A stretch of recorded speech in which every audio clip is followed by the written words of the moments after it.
Soyons sérieux. Bismillah, frère. Ok, ce que je vais dire rapidement, on va prendre Proverbe 8, verset 9. Proverbe 8, verset 9. Tiens, je suis derrière la page. Proverbe 8, verset 9. Proverbe 8, le verset 9. Suivez, hein? Oui. Toutes les paroles de ma bouche sont justes. Au verset 9, rapidement. Tous sont clairs. Toutes sont claires Voilà. pour celui qui est intelligent. Tout est clair pour celui qui est intelligent Et droit et droit. pour ceux qui ont trouvé la science. C'est-à-dire, tout est clair. Pour celui qui a suivi le premier débat et aujourd'hui, il va comprendre que M. Placide essaye de fuir lamentablement le sujet. Vous comprenez? Il dit, ouais, Dieu fait ceci, cela. Je dis, mais le thème, c'est quoi?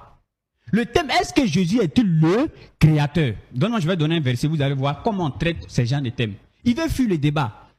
Vous comprenez? Et je vais l'aider. Si le thème était ceci, est-ce que Jésus est-il Dieu? En ce moment, on va rentrer dans l'Ancien Testament, aller chercher peut-être les trucs que Dieu remplit et on vient coller ça sur Jésus. Mais du moment où on dit, est-ce que Jésus est-il le créateur? Là, ça devient vraiment capital. À Jésus maintenant de montrer qu'il est le créateur. Regardez, on va lire un verset. Hein. Vas-y rapidement. On va lire un verset rapidement. Vous allez comprendre. Prends Surah 35, verset 40. Surah 35, verset 40. Surah 35, verset 40. Suivez, hein, oui. Dis, voyez-vous vos associés. Voyez-vous vos associés Que vous invoquez en dehors d'Allah. Montrez-moi ce qu'ils ont créé de la terre. Montrez quoi? Montrez-moi ce qu'ils ont créé de la terre. Alors, nous, on dit que Allah, il est le créateur. On vous donne des versets coraniques. Là où Allah dit, c'est moi qui ai créé tout ce qui existe. Il donne encore un deuxième verset pour l'enfoncer. Là, il ne peut pas fuir. Cette fois-ci, il ne peut pas fuir. C'est-à-dire, ce qui m'a plu tout à l'heure chez le papa, il a été clair. Il dit, allons directement dans le sujet. Tout de suite, il a commencé à rire, mais il va mettre le prophète dans tous les problèmes. Lecture. Dis, montrez-moi ce que vous lui avez donné comme associé. Ce que vous lui avez donné comme associé? Eh bien non, c'est plutôt lui, Allah, le puissant et le sage. Vous comprenez? Et maintenant, dans la Surah 34 jusqu'à descendre, là-bas, Allah il va dire, voici ma création, ou bien voilà ma création. Ceux que vous dites qu'ils ont créé quelque chose, qu'ils montrent ce qu'ils ont créé. Et maintenant, le grand, comme on cite les versions, on ne lit pas. Placide, rapidement. Quand il va prendre la parole, qu'il commence par ça. Jean 5, verset 30. Il nous explique ça. Jean 5, verset 30. Jésus dit, je ne puis rien faire de moi-même selon ce que j'entends. Je juge et mon jugement est juste parce que je ne cherche pas ma volonté, mais la volonté de celui qui m'a envoyé. Vous comprenez? Ici, nous parlons du Créateur. Lui, il dit que c'est Jésus qui a créé le ciel et la terre. Nous donnons un verset là où Jésus dit que ce n'est pas lui qui a créé. Mais à lui d'expliquer. Parce que là, déjà, le monsieur veut fuir le thème. Mais heureusement que notre papa est déjà là. Il a renvoyé dans le thème et nous l'écoutons. Merci Aston, merci Ekra. Prophète Placide. Merci. Vous avez rencontré également leurs préoccupations, mais il y a aussi des passages que vous n'avez pas relevés. Hein? Quand il parlait de l'omniscience de Dieu... je vais y arriver. Donc, il faudrait que vous notiez vraiment tous les éléments pour qu'on ne laisse pas derrière nous certains éléments. D'accord? Ok. Prophète Placide, vous rencontrez également leurs préoccupations. Allez-y. Merci beaucoup, messieurs les journalistes. Je ne vais pas utiliser que le frère n'a pas les niveaux pour le débat, mais nous devons rester dans les tests. Ils ont présenté des versets pour dire que Jésus-Christ n'a rien créé. C'est-à-dire que Jésus-Christ faisait l'allusion au Père. J'avais expliqué déjà cela ici. Christ avait double nature. Avait la nature humaine et la nature divine.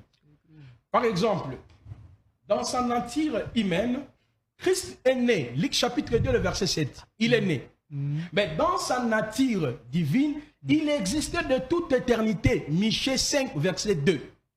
Jean chapitre 1er, le verset 1 à 2. C'est lui-même le créateur. Parce que vous me demandez, montrez-nous qui a créé. Mais Jean chapitre 1er, messieurs. Lisons. Je vais lire ça. Lisons. Jean chapitre 1er. Je prends rapidement Jean chapitre 1er, le verset...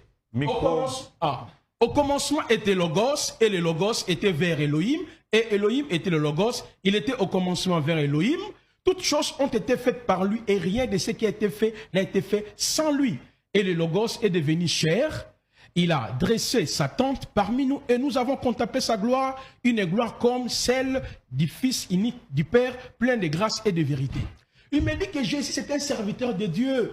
Jésus-Christ, il faisait tout par l'autorité de Dieu. Il disait que le Père est le Créateur. Mais tu ne sais pas que Jésus-Christ est la forme humaine de Yahweh. Je prends Malachie chapitre 3, le verset 1er. Yahweh a dit ceci, j'enverrai mon messager, soudain j'entrerai dans mon temple.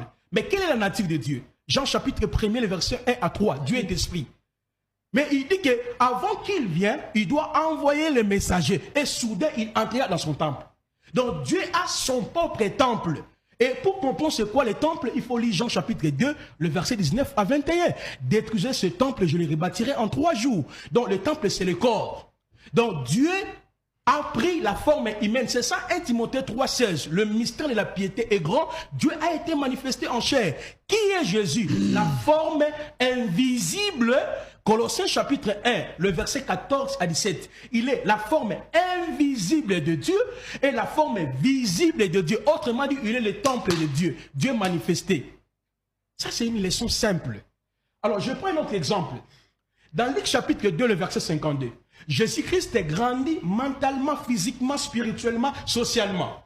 Ça, c'est la forme humaine. Mais lorsque nous prenons Hébreux chapitre 13, le verset 8, ne change jamais. C'est son éternité. Ça, c'est sa nature, état esprit. Ekra a dit, et le même hier, aujourd'hui, éternellement. Aujourd'hui, il est humain.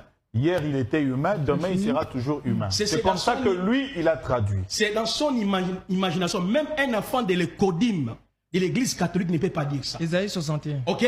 Il est le même hier, aujourd'hui. Le terme, le had, veut dire l'éternité. Il est le haolam. Il ne connaît rien. Alors, j'avance. Isaïe 61.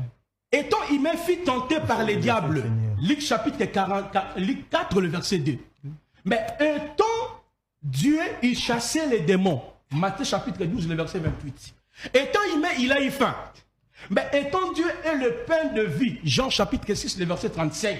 Il nourrit miraculeusement la multitude. Dans Marc chapitre 6, le verset 38 à 44. Voyez la notion de double nature de Yahvé. Étant humain a eu soif. Dans Luc chapitre 19, le verset 28 à la croix. Mais étant Dieu est celui qui donne de l'eau de vie.